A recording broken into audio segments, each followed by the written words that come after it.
welcome back to another Turn Day Gaming Productions. Flo here.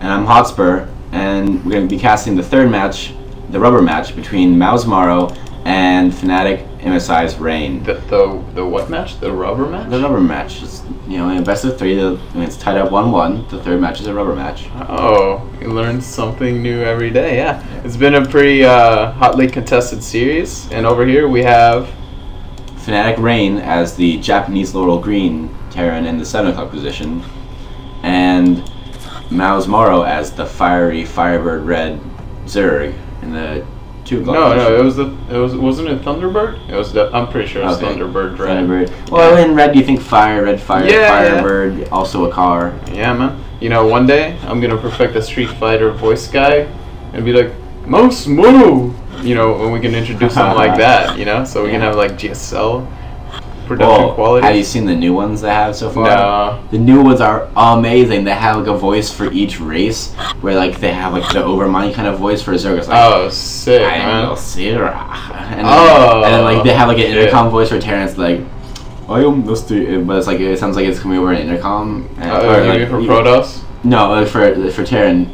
No, like Terran, they have like an intercom. Oh, cool. And then for Protoss, they just echo the shit out of it. Yeah, probably it's like like an executor. All right, well, enough with the introductions, man. You know, it doesn't matter because the ones with like the hot K-pop stars. Those are my favorite. Those are definitely the best. Anyway, to the game, we have a barracks being laid down by Fnatic right over here. As well start the wall off standard. As well as he's going for, you know, a gas too. So probably not 2 raxing again with a bunker rush as we saw in a previous game in the series. And then Morrow is going again for his hatch first, and his spawning pool is going to go down really soon, right about now. Right about now. Okay. Alright, so you know we have the orbital command on the way, like you said, the spawning pool. Morrow's just droning up a bit. He's trying to get in some scouting information, but this Marine's gonna come out, and is this? Yeah, the drone's gonna live. Too easy. The drone's like, easy, bro. And we have a tech lab going down for Rain at the wall off, you know. Probably gonna be a Reaper expand. That's usually what we see off of, you know, a tech lab on the first barracks, and then we'll probably see either like you could see really fast siege tank or blue flame helmet. We will see it put that factory on there. And there's the Reaper. Good call on the Reaper expand, man. Yeah. I imagine the command center is going to come down anytime soon. We have the spawning pool just finishing up for Mouz.Morrow. He's making his queens, making some Zerglings so he's safe and he can get those larva injects, you know, get that economy going. And the thing about Zergs now is that they just don't miss their injects, man. You know, it's scary. Like, they're getting a lot better. Yeah, when they get in that macro mode, it's sick. You know, it's kind of hard to stop the Zerg. Maybe a bit easier for Terran since a lot of their units can control space well, so you know they can definitely get some positional advantages. But I don't know, man. Zerg can be pretty damn scary. We have a factory going down, and then the Reaper's on the way to come in and scout. There you are, Reaper. And here's the Reaper. He's gonna go reap some. We have metabolic boosts on the way. He's gonna throw some rocks at the Queen. Yeah, man, look at the Queen. She's like, I'm so slow. And he's like, yeah, I know, baby. Oh, but she gets a hit off. What a hit. Oh, man. But you know, he can kite forever. And we actually have another factory going down for Rain over there, so you know he's probably going to transition into some mech play. Got a reactor core going down, maybe into some Hellions, blue flame Hellions probably. Yeah, I mean with you know 2 factories, one with reactor, one with tech lab, it's got to be blue flame Hellions. It's like 3 Hellions at a time. Blue flame, it's scary, man. It's not quite as scary as it was previously, but it's still pretty scary. But actually, this series is still being played on the previous special on the 1.36, so it's actually still just as scary. It's, quite scary. Yeah, man. Oh, Reaper getting a little John there. Taking a hit. Getting another What ling. can this Reaper do? What can he do? Another ling. Oh, nice. Is he going to jump up there? Nah, and then we have some Hellions going out there. The blue flame is on the way. So I imagine this Reaper's still gonna harass more, maybe get some damage done. We have blue flame on the way. Morrow noticed the Hellion with his scouting ling. Right, so he threw down a Roach Warren immediately. As well as a Baneling Nest. Baneling Nest. Oh, Baneling Nest right here, Roach Warren right there. Morrow's still continuing to just, you know, drone up and also make sure that he'll be safe from the harass that's incoming. But I don't know, man. Rain's pretty good, and I imagine he's gonna throw down this orbital right now down here. So, you know, his economy is gonna be boosting. He's gonna be safe with this bunker and this wall up over here. He's gonna have a bunch of Hellions. He's got the Zelnaga tower. Rain's looking pretty good. But Morrow's got 8 roaches coming out of the way, and the way you look at roaches in ZVT against Hellion is they're kind of like mobile spine crawlers, because you know you never want to like engage the Hellions into roaches unless you have like 3 factory and 2 have reactor, and you're pumping out 5 at a time or something like that, and you have like 30 or 40, you know, Hellions. Yeah, man. The coolest thing is to see that like roach burn, because you rarely get to see it. So it's just like, oh, what a thing! The Hellions might get by, but no, the Lings are blocking off the ramp. No, he's getting up there. He's getting, Oh, Morrow's popped out just in time trying to get us around, but the roaches need to get up the ramp and into that base. Oh man, this is so close too, and he's gonna kill off. There's 3 workers killed, and he's gonna get another 3, I think. 3 or so. Yeah. Losing some Hellions. Yikes. But yeah, man. Let's pull up that kill tab. 11 workers killed. Oh, because 2 more come in. Yeah, there's 3 more Hellions right there. Yikes. So these Hellions are paying for themselves. They're not just in, you know, not just in direct mineral costs, you know, also harvesting time. Just a lot of costs. That's a big one. Oh yeah. And we have Siege Tech coming out for Rain, you know, transitioning into the mech style that we mentioned before, making use out of his factories. We have a bunch of Banelings over here. Maybe he's going for a Baneling bus, you know. He's like, you're going to harass the shit out of my workers and kill my stuff? I'm going to do the same to you with a bunch of Banelings, Roaches, and Lings. Yeah, but it's true, but, you know, Rain's already starting off a wall with a supply depot, so if you, I don't know, he's not going to get it up in time, but eventually that'll be really good against stopping these. I mean, and Siege Tech isn't done yet, so let's see what Rain has come in, and they take out all the bunkers. Yeah, those bunkers went down quickly. So now it's just roaches against Lings and SEVs. Siege Tank without. Oh, the Siege Tech is finished, but he hasn't sieged up anywhere. Siege Tank goes down, actually. Oh, this is so close. Oh man, Ling's running in here, but they're attacking 1 SEV. Oh! Roaches are cornered. Siege Tank is doing a lot of damage. The fried roach, doesn't it look cool? You never get to see it, man. You never get to see it. Alright, so you know, Morrow gets to get some revenge over here. He actually is up on the workers' kill count, but while that's happening, I guess there was a Hellion over here. Poked in. Something got fried. Yeah. So, that happened. And Morrow's actually going to continue the aggression, making a bunch more Banelings. So, I mean, they're pretty close in terms of income, 27 to 29. With a negligible difference. Actually, it's probably in Rain's favor because he has mules. Right. And this is actually really smart by Morrow to just pull back, because he knows that he'll be able to maybe hold off this harass, and also the Siege Tech was finished, so the tanks could, you know, they were just chilling up on the cliff, shooting at everything from like infinity range. Yeah, Hellions making their way back up into the main again, though. Oh, a lot of drones here undefended. He's the queen. There's 2 so far. Oh man, there's another 2. They're all lined up. Yeah, there's 5, 6 drones all together. Man, Hellions are so cost effective. Yeah, but so now Rain's back on top in the worker count. Yeah, we have Blair halfway finished for Morrow, breaking down some rocks, making use of his units. You know, I like this play just because, you know, you're not always going to have those units. You know, you lose them in a battle. What the hell are you going to break down rocks with? So it's good to utilize them while you have them. You know, if you're not using your army for anything else, you might as well break down some rocks that you want later. Alright, I like this tank positioning a lot by Rain. You know, it like protects him from any aggression. But we have a bunch more Hellions making their way back in the base. Natural. Didn't really kill that much. We got 2 so far, 3. And then they're going to get surrounded. Roaches and Lings are going to surround and pick them off.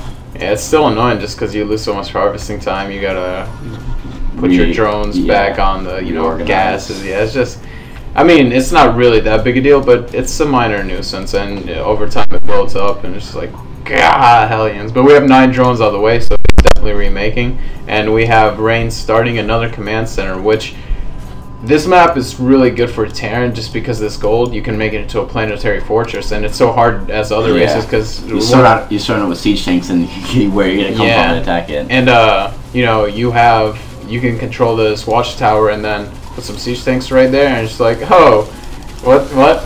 Your base? What base? Yeah, no, I don't actually think it's there anymore. So you know, Stim just starting now. It's kind of interesting, like coming so late, and then roach speed, baneling speed, and pathogen glands for the infestors. So we're gonna see baneling roach infestor, baneling roach infestor, and let's see how it stops making lings. But you know, with a gas heavy build like that, yeah, you kind of need somewhere to invest your minerals. Yeah. So more Hellions coming in. There's train. 4 right there and 2 more right there, and this is gonna be kind of a problem if Rain sees that that's open up, because then he can just like whoop, get up and they come. Oh, so many. 3 or 4 got hit right there. And like basically no damage. And 2 more coming. Oh man, this is actually really good multitasking by Rain, but that was a pretty damn good hold by Morrow too. But man, there's another one, and he's just gonna run out of here. Save his Hellions. They're fast as shit, you know. Movement speed's like 4.2. They're like Phoenixes on land, but good. On land. Nah, Phoenixes are good. Just you know. And we can see that Rain is pushing out right now to try and break down the rocks to take his third. He's already got the command center built, and so he's going to be ready to, as soon as his rocks go in, he's going to be ready to expand. Gonna put down the planetary there. We have 3 infestors on the way, plus 1 carapace for the lings. So you know, the lings, they'll be able to. I think it'll take 2 shots. Yeah, it'll take 2 shots with that plus 1 carapace. Yeah. To kill a ling. So that's actually pretty cool, man. We look at the army value, and Rain's actually about 10 food. Oh, I guess they're equal now, but it was suddenly units. Yeah. With 12 drones on the way, so he's gonna be pretty saturated. I think the infestors just popped. That's why. Yeah. But I mean, Rain's in a pretty damn good position. Yeah. He's already saturating this.